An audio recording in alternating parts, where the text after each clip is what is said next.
Good morning, evening, afternoon, everyone. I am Dorm. This is Dorm Streams, and welcome back to the Games of the Decade list. We are taking a look today at games 30 through 21. We're in the top 30 games that I consider the top 30 games of the last decade, 2010 to 2019. I'm aware that I look like every podcaster on a Zoom call right now, but this is just the state of the beard you're getting today. So without further ado, and without jokes toward me, feel free to joke toward me in the comments, I guess. Let's get started. Number 30, Don't Starve. This might be one of the top 5 most played games on this list as far as time put into it for me. Between the PC and console version, I've easily logged over 100, probably over 200 hours in Don't Starve. It is one of those games that I just keep coming back to. If you don't know what Don't Starve is, it is a survival game, which is already going to turn some people off, with a very unique art style. Everything looks sort of hand-drawn and cartoony, but in a weird, like, macabre kind of way. And your goal, like most survival games, is just to keep surviving. As in the title, Don't Starve. The main things you have to keep track of in this game are your hunger, your sanity, which is a big part of this game, and your health. So if any of those go to 0, you pretty much will eventually die. You have these little icons that show how much of each bar you have, or they're little circles. But if any of those fall to 0, your health is going to fall to 0 pretty quickly thereafter. And so that's the whole sort of juggling act of this game. You've got to keep your food going. You've got to keep your sanity going, which is a mechanic sort of unique to this game, in my opinion. I'd never played a game before it with a sanity meter, which becomes really interesting in the late game. If your hunger falls to 0, you're going to starve. If your sanity falls to 0, you're basically going to go crazy and see these demons that will take your health away. And of course, if your health falls to 0, you die. There are other safeguards you can make to sort of keep in the game. There are these touchstones you can find in the game to revive yourself. There are poultices you can make to heal yourself. There are a lot of things that you can keep going, but the main hook of this game is sort of building your foundation for survival. This game also has a really interesting seasonal mechanic. So when it first released, when I first played it, it just had summer and winter, basically. So it was... or spring and winter, depending on how you want to phrase it. So it was like a season of, there were no temperature effects at all. There were no like hazards of the season, just kind of a regular, you're getting into the game, here are the first 20 days kind of for free. And then it would go into winter at the 26 or so day mark. I don't remember the exact day, but it would go into winter, and then you have to have basically prepared for winter or you're screwed. You have to make a heating stone to keep your temperature up. Oh, that's right. You have to track your temperature as well. You have to make sure that you have enough food in supply, because in winter there aren't going to be berry bushes growing and different plants growing. You have to survive off of like rabbit traps and things like that. So the game is a constant state of preparation. You keep preparing for 3 or 4 days in advance, which might sound like stress for some people, and I totally get if it is, but there's some very soothing element to it where it's like, it's one of those checklist games I've talked about before where it's like, okay, I'm going to do this, that's going to let me do this, then that's going to let me do this, and then I'll be to this thing. And then I'll go to sleep and I'll come back up the next day. I think that's a really fascinating element to this, where it's like, I always have like I've played so much Don't Starve that I have like an early game idea for how I want to start an early game every time.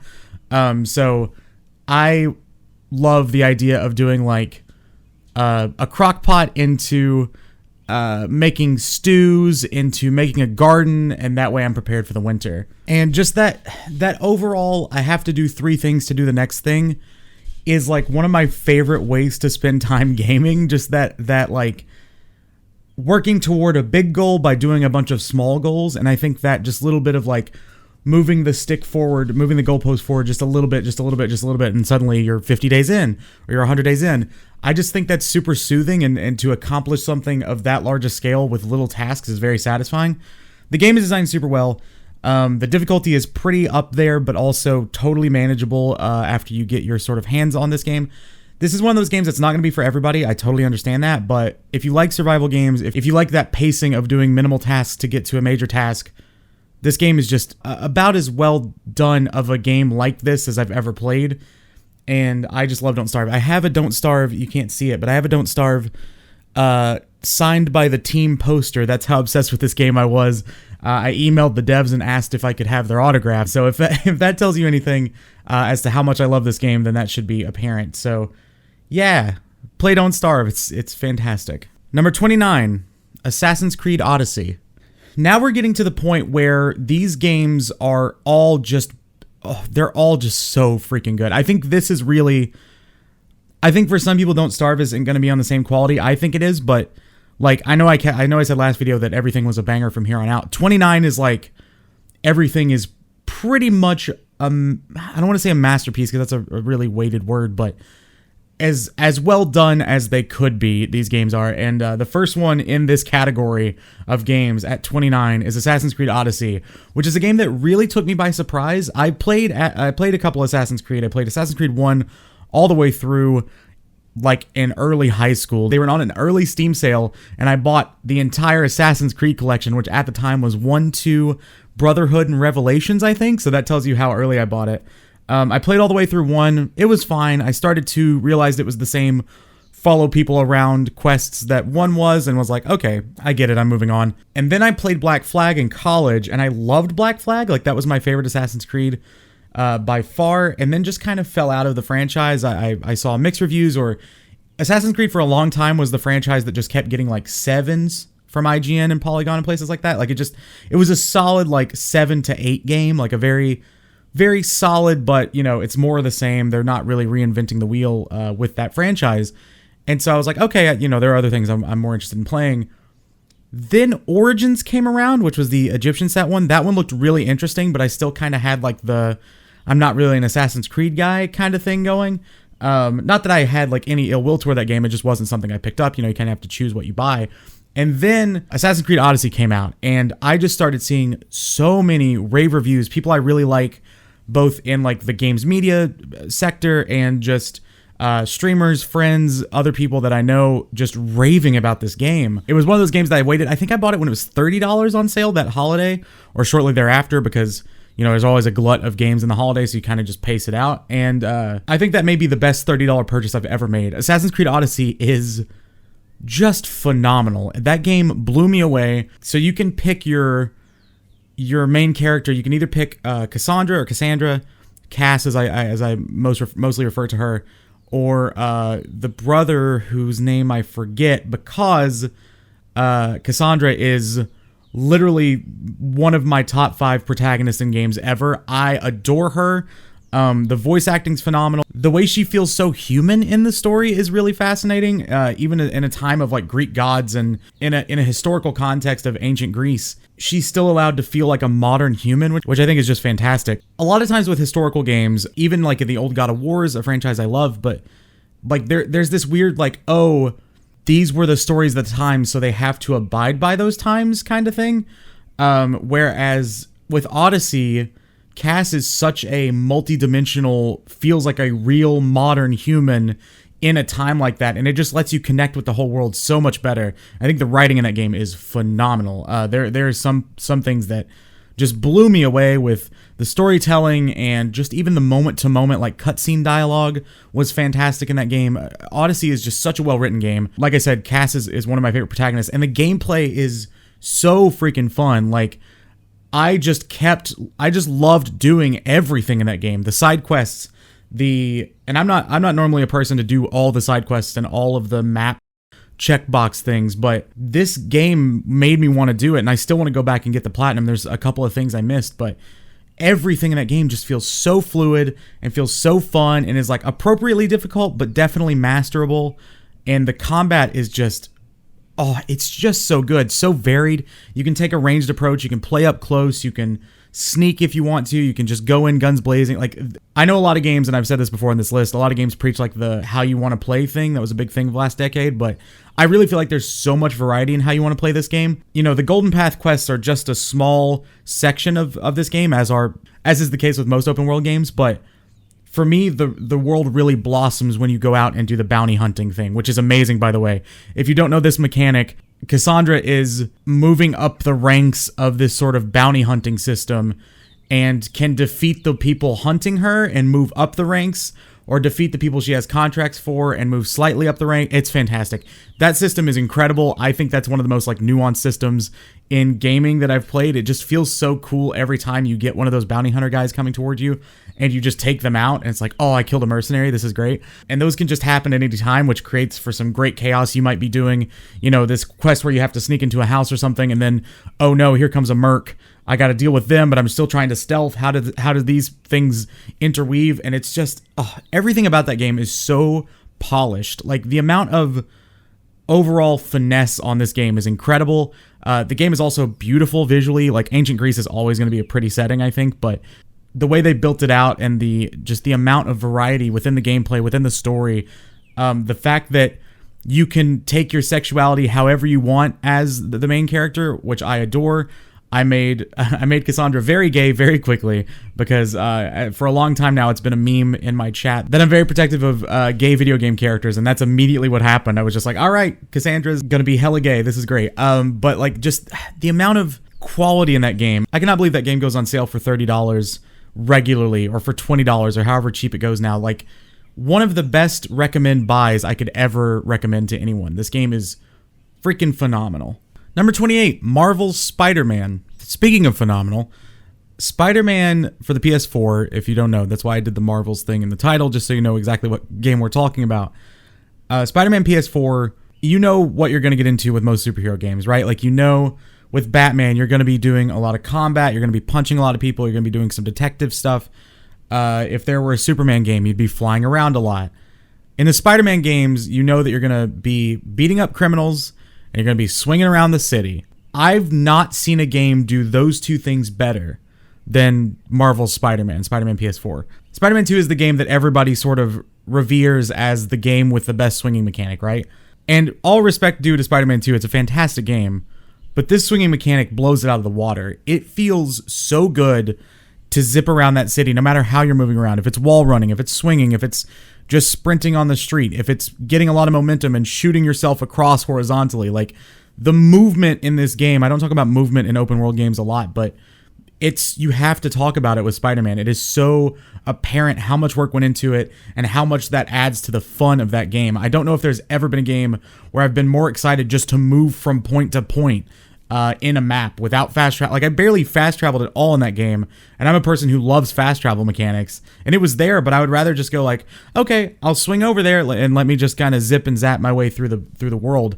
Not to mention, of course, that this game is super well written. It's by Insomniac, who I think are one of the most consistently great studios in gaming, and I wouldn't classify myself as like a diehard Spider-Man fan, but I'm a pretty big fan of Spider-Man. I really love Spider-Man. I especially as an adult, I've gotten more into Spider-Man in like the last 5 years than I did as a kid. I was always a Batman kid, but of the Marvel heroes, Spider-Man is easily my favorite. I always grew up a DC kid, but I always had a special place for Spider-Man, probably because of the cartoon. But this does Spider-Man so well. I've read a few Spider-Man comics, and this is on par with some of the best Spider-Man stories that I've read.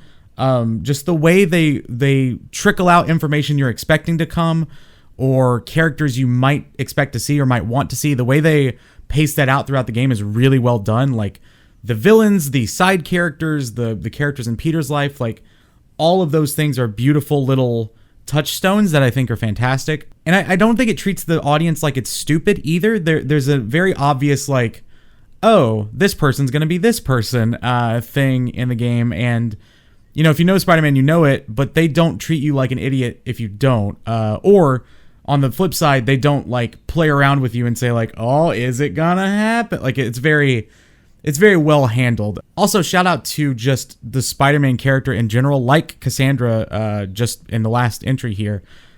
Two of my favorite takes on protagonists in gaming. Cassandra had like just all this nuance, and the same can go for Peter here. And Spider-Man's PS4 Spider-Man feels like a Spider-Man, feels like a canon on the par with the movies and the cartoon. Like this feels like a real Spider-Man, and I don't really know how they achieve that or what there is to make me feel like that, but this is as good a performance for a Spider-Man as I've heard.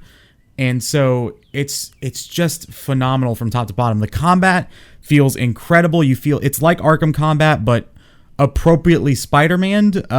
It doesn't feel like they just copy the Arkham combat system, but they definitely take cues from it and build upon it as if it were a Spider-Man game, because it is. The way they built that game is just incredible. I cannot recommend this game enough. If you're a superhero fan, even if you're not, I think this game stands alone really well as a video game, but also just so happens to be a Spider-Man game. Number 27, Red Dead Redemption. There was an era for me in my life where I transitioned out of playing sort of sports games, yearly sports franchises, and sort of like Crash Bandicoot type games, even later in life, like Little Big Planet and Rock Band and those kinds of games, and transitioned into playing more quote-unquote adult games, more serious games, more dramatic games. I always point to Fallout 3 as like the first one of those, but one that feels very landmark, even though it was later on, and just one game that feels very substantial in my evolution in playing games was Red Dead Redemption, the original one. I didn't play it when it first came out. I actually got it from a person who went to church with my grandparents was selling his games, and that was one of them. So I got it for like $5 on PS3. And so I got it a little bit later than when it came out, but this was before I was reading gaming coverage and all that kind of stuff. So I got it a little bit later, but that game is just... what can you say about Red Dead that hasn't been said, right? Like, Red Dead is, thinking back about it, had to be such a huge risk for Rockstar, who was printing money with the GTA franchise, to go, hey, actually, you know what? We're just going to go Old West, and we're going to tell an amazing story with an amazing cast and a story that people will herald. And I know there are tons of moments in that game that people sort of celebrate. I won't get into any of those because they're spoilery, but there are just moments in that game that really kind of take you aback, especially at the time. I think games have sort of taken some of the cues of this game now with the more serious stories they're willing to tell. And I feel like this was the first game that I really played that built such heavy dialogue quality into side missions, like made the side missions an event. And I'm sure that's not the first game to do that, but for me, this was the first one I remember really going like, not really being able to tell what a side mission was in a regular mission. Like, that's the amount of quality in this game. Not to mention all the great open world stuff that Rockstar already does, and like the gambling and the hunting and things like that. You know, John Marsden is a phenomenal, well celebrated, and appropriately so, protagonist in games. But this game just made you feel like a badass in an era where, you know, a lot of people want to feel like a badass. I feel like the Wild Wild West, or like that sort of era, is very filled with, you know, stories of gunslingers and stuff that the cowboys that people romanticized in the 50s and stuff. But this is as good a representation of that sort of gunslinging, I want to protect my family, but I also want to feel like a total badass thing that any Western does in movies. And I feel like this game is a traditional Western in the most incredible sense. And I remember visually being blown away by this game. Of course, it's aged a little bit because this game is from 10 years ago, but that doesn't stop the fact that it was a landmark game at the time. And the fact that Rockstar even made it when they could have just made another GTA is really impressive. And I don't know. I just have a lot of love for this game, and I think you will too if you give it a try. I actually went back before the sequel came out and watched some of the cutscenes and stuff just to kind of refresh my memory, and going back, it made me immediately want to play it again. So I think this game would hold up. I'm not sure, but the story is so good. The last like hour and a half of that game is immaculate. It's probably one of the best ending sequences of any game I've ever played, and it's just a fantastic game. So well made, so fun to play, and such a cool setting. So what more could you ask for, you know? Number 26, Celeste. Celeste was kind of a dark horse game for me. It kind of just kept climbing up my list. It landed here, but I think this is one of the best platformers ever. I say that as someone who plays a lot of platformers. I think this game is, for what it was trying to do, for what it was, and I think this is something you're going to keep hearing me say, even though, you know, this landed at 26 for me, not, you know, 2 or 3, but for what it was trying to do, for what it was trying to accomplish, for what it was trying to be, I think this game is damn near perfect. Celeste is a retro-looking platformer. It's got one of the best soundtracks in gaming from the last decade, maybe ever. The soundtrack's so good. And it also has a really interesting story about some concepts you probably won't expect. I won't spoil what that is. It takes a really interesting story path, but the main hook of this game is just how amazing the platforming is. It is freaking hard. It's one of the most difficult games I've played, but in a really satisfying way. It's the difficulty that I like in games, where it's like, yes, this is difficult, but it is obviously fair, right? There's a difference between unfair difficulty where, you know, you feel like the game quote unquote cheats you. I've never wanted to throw that word around, but you know, you feel like there may be a wonky hitbox or the camera might have screwed up, whatever. And then there are games that are just hard. Yes, they are masterable, but they are hard. Celeste falls into that category where the game is very difficult, but totally masterable. Seeing speedruns of the game is one of the most impressive things you can watch, in my opinion. The momentum built into it, the speed, the platforming mechanics that I've never seen in other things. It's a pure platformer, but God, it just does so many inventive things so well. This game really makes you want to collect the little side things too, which is rare for me in platformers. I normally don't care about coins or whatever, but for some reason I really loved collecting the strawberries, which are just the little bonus things. Celeste is just a pure platformer done about as well as you can do it. It's beautiful. The music is gorgeous. The setting is gorgeous. The story is really well told, and it's just a purely incredibly made game, and there's not much you can say about it other than this game is about as good as it was ever going to be, and that is a huge testament to the game itself. Number 25, Return of the Obra Dinn. This game was one of my most anticipated games for years before it came out because YouTuber NerdCubed did a preview of it when it first got demoed, like 3 years before it ever came out. And it was one of those games that I kind of had forgotten about. I was really hype about, but then, you know, the further a game goes in development and the longer it goes without you seeing it, you just kind of forget about it. And then I remember like the week before it came out, seeing the trailer for it, and I literally gasped when I saw it. I was so excited, and this game absolutely lived up to the hype for me. If you don't know what Return of the Obra Dinn is, it's a pretty complicated thing, so I'll explain it as well as I can. So it's set in like the late 1800s, and a ship has come back to dock, and you work for an insurance company to investigate what happened to this ship. It came back to dock with no people on it.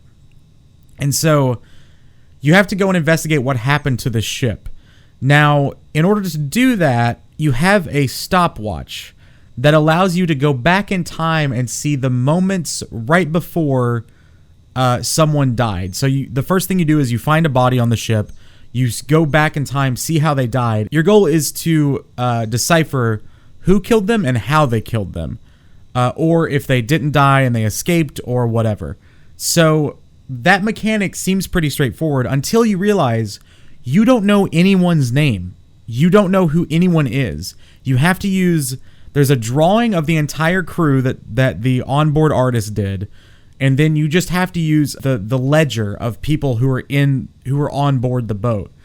You have to use those two things as well as dialogue cues and other clues throughout these sort of death scenes to find out who each person was that did the murder or that died or whatever. So it is one of the most complex and interesting investigation games I've ever played. It's not only is it, okay, well, this person was shot. That's such a minute part of what you're trying to figure out. You're trying to figure out, oh, did this person's accent sound like they were Irish or that they were English or that they were American? Did anyone refer to anyone as a name? Was anyone's family member mentioned? Is this piece of clothing unique to this person, or is it unique to this sort of class of people where it's like, oh, did all the midshipmen wear this? Did all the topsail people wear this? Like, is that something I can use? Are there little tags around the bunkers saying what number things are? Like, it's just, as a detective game, it is the most I've ever had to focus on literally every element in the scenario. And these little scenes are so well done where they give you just enough clues, and going back and watching people solve it and seeing things that I didn't see that could have led me down such a different path in solving it. It's just fantastic. All the clues are amazing. As someone who grew up watching Blue's Clues, this is basically the ideal game for me, where it's like, oh great, I get to take all the things I've seen and extrapolate those onto the different characters. It's one of the most easily recommendable detective games I've ever said. Like, this is another one of those games, I mentioned this with Telling Lies and Her Story, this is another one of those games where even if you like true crime at all, if you like this sort of feeling like a detective thing at all, you're gonna love this game, and it's just so good. The art style's weird. It's not gonna be everybody's cup of tea, but it's worth it just for how impressively made this game is. Number 24, Minecraft. All right, so it was gonna be on this list, right? You can't talk about the last decade of games without talking about the biggest game of the decade. And I, for one, love Minecraft. I know it's a meme. I know some people abhor that game, and that's okay. I get it. But if you grew up playing Minecraft, or if you just play it now, it is just a very fun game. There's something so enjoyable about Minecraft that very few other games have hit on. That sort of early game where you're just building your little base and you're trying to get tools, and then a little bit later game where you're maybe making a farm, or you're trying to breed animals, or you're trying to get diamond, and so you're risking that. There's just something so endlessly fun about just standard vanilla Minecraft. And then you add all the mods people do, or people like Achievement Hunter who make their own games with inside Minecraft, and watching that, and sort of Minecraft sort of took on its own world as a YouTube thing, where watching Minecraft makes me want to play Minecraft, and a lot of my favorite YouTubers do something in Minecraft, and I understand that that's appealing to a younger audience. I get it, but I'm still super nostalgic from when I was 14 watching Achievement Hunter play Minecraft, that I'll go back and watch those and I'll be like, oh, Minecraft, starting up a new Minecraft game sounds fun. And there's no motivation to do it. I've already platinumed the game. I don't need more trophies. You know, I've done Sky Factory on stream before. There's no motivation outside the fact that this game is just so fun to play, and there's no game really like it. I know a lot of games have tried to copy it. I know there are other survival games and things like that, but this game is so unique and is one of those games that I get the itch for about once every year, like clockwork. There will just be a random night where I'm like, you know what? We're going to play Minecraft tonight. And that's what we decide to do. And it's just, you know what Minecraft is. Everybody knows what Minecraft is, right? It's impossible to avoid. But just because it appeals to children, or appeals to that sort of, you know, childlike wonder of building things, it's basically Lego, right? Like, this is video game Lego. As someone who grew up loving playing with Legos, I love that in Minecraft. You know, adults still do Lego sets. I still might try a Minecraft build every now and then, and I'm not trying to be defensive. I'm just saying that, like, this game appeals to children, yes, but it also, just like Mario or other franchises that Nintendo makes that appeal to adults too, Animal Crossing, this game appeals to everyone if you just give it a fair shot. And I adore Minecraft. I get why people don't like it. I get why it's a meme. There are definitely sides of the community I don't like, but as a game, phenomenally well made. Number 23, Civilization 5. Well, we talked about Don't Starve being one of my most played games. This one is definitely on that list as well. Before PUBG came around, Civilization 5 was my most played game all time on Steam. I have around 300 hours in it, I think. If you don't know what Civilization is, it is a top-down real-time strategy game where you are managing your civilization, normally under the helm of a historical leader, so like Alexander the Great or George Washington or people like that. You just try to build your civilization into an empire and take over the world in some way, either by military claim or by arts or by other methods. So I've been playing Civilization since I was a kid. I remember, I think the first Civ I ever played was like Civ 2. I've always loved Civilization. I'm a huge history nerd. Especially as a kid, I was super into history, and I was like, oh, history and video games, great, I love this. And so that was always a way for me to get into Civ, but Civ 5 I think is really the best take on Civ. Civ 6 was okay. Civ 5 is the one that I always want to go back to, just because it added a lot of elements that I think are necessary in Civilization, with sort of like the spies and all the nuance that allows for. There are some other things that they really perfected in this 5th iteration of Civ, and I think overall it is just, again, about as well made as a Civilization game was ever going to be. It plays so well. The varying difficulty levels are really impressive, so you can really play as easy or as hard as you want. I had one of those. Civ is sort of notorious for the games that take place in real time, which are these long sort of marathon games. I had one of those going with two buddies in high school, and we actually finished it. And that took probably 3 weeks to complete one game. So it's that game is really intense if you want it to be, but just there's nothing quite like Civilization that I've ever played. Just that sort of build up your civilization, go find monuments. Maybe you want to focus on the arts. Maybe you want to level up your weaponry really fast and take someone over. Maybe you want to do other things, and just the amount of variety in that game as to how you want to level up is fantastic. And it's just, if you've never played Civ, it's one of those games that creates its own itch where you just, again, like Minecraft earlier, like some other games I mentioned, it's just, I want to go back to Civ every now and then. Talking about it right now has me wanting to start a Civ save, and I haven't played Civ in like 2 years, but just even the mention of Civ, I'm like, oh yeah, Civilization, that game's great. So I think that's a testament to how good this game is, and all the DLC they added. This may be the best DLC I've ever seen, with the Brave New World stuff, the Gods and Kings stuff. Like, all of that stuff was just so well done and so well rolled out, and added actual cool mechanics and not just, oh, here are a couple more leaders to play as. Like,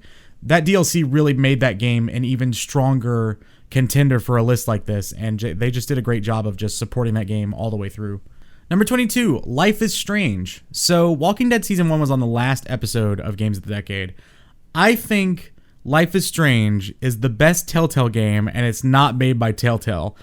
I know that may seem weird, but, like, you know, Telltale was really the studio that sort of, for me, revolutionized this whole, like, you go through a narrative, you make choices, and you just progress as the game goes. And Life is Strange is the exact same way. The same, like, coloring book, but you fill in the pages differently thing applies to Life is Strange as it did in Walking Dead Season 1, that Greg Miller quote. And with this game specifically, this story is just so well told. You play as Max, who is this, like, typical, almost like ABC Family high school teenager, and, you know, she's artsy, she's going to art school, she's, you know, a photographer and all this kind of stuff, and she very quickly realizes that she has an ability that many people don't. I won't spoil what that is, but the way that ability is built into the game is really cool. There's sort of some pseudo puzzles that you have to use that ability with, but mainly it sort of talks about, and this is going to be a weird segue, but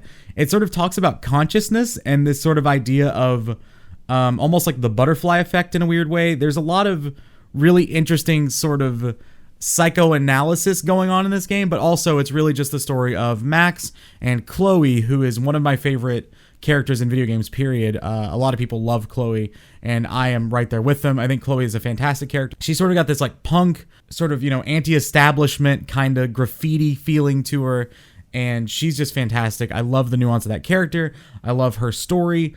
There is a moment in one of these episodes, so it's an episodic game like the Telltale games, and there's a moment in one of the episodes, it's the last part, I think, of episode 3, where I literally, there's a clip of it, I gasped and started, like, tearing up because I was so surprised by it. And this game is just full of those moments. Like, there are very emotional moments, there are very, like, aha, what? Those kinds of reaction moments. I feel like this game is you know, it does sometimes have, like, cheesy teenage dialogue, but I think that fits. I think it's appropriately written that way. Like, it feels like every teen drama you've ever seen, but then it does some really cool story element stuff that you're not expecting, and I just love that juxtaposition. I think this game is really well paced out. I loved Before the Storm. I've not played Life is Strange 2 yet, but I just really love Life is Strange a lot, and yeah, that game's freaking phenomenal. One of the best stories in games, period. Number 21, Portal 2.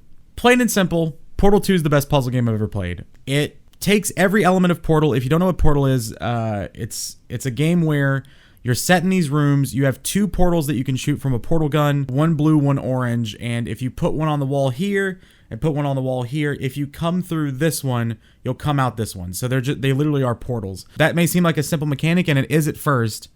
And then they start throwing some of the hardest puzzle mechanics you've ever seen at you. I remember when I first played Portal 2, I actually stopped playing it because it was too hard. There was one level I struggled on too much.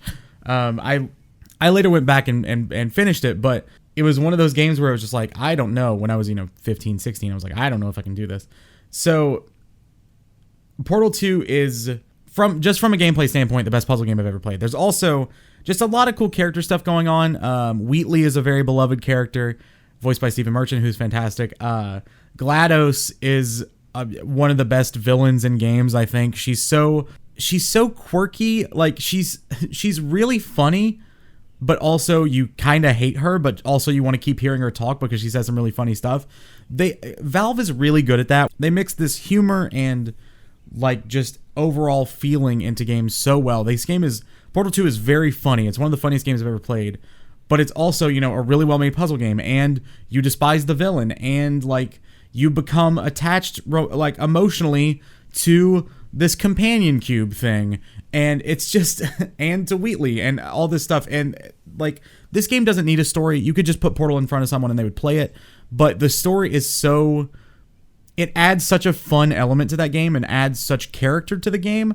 I guess that's really the point, is that, like, you know, Shell, the character you play as, doesn't say a word. You don't see her. So she's a very, like, you're just playing as yourself kind of character. And with that, it's interesting to see how much character this game has, basically without a protagonist. So if you've not seen Portal or played Portal, you are missing some of the best puzzle gameplay of all time. Please go play it. Give it a chance. And Portal 1 is also fantastic, but Portal 2 is really where they took everything in Portal 1 and they said, yeah, we know exactly what we are. We're going to make this something incredible, and they absolutely did. Portal 2 is spotless. And that's it. Thank you so much for watching. If you like this video, make sure to leave it a like and hit subscribe for more Games of the Decade. We have 2 more videos left after this. So we've just did 30 through 21. We've got the top 20 video next, and then the top 10. I'm very excited to talk about both those games. As you can tell, I'm becoming more and more verbose each iteration. So the last episode is probably going to be an hour long. Who knows? But thank you so much for watching. Your time's super valuable. Thank you to the patrons over at patreon.com/stormstreams for supporting this video, for making this video possible. Thank you all so much for all your support, and I love you. And thank you for your time. Your time is your most valuable asset, and thanks for spending a little of that time with me. I really appreciate that. As always, take care of the dorm while I'm gone, and I will see you in the next video.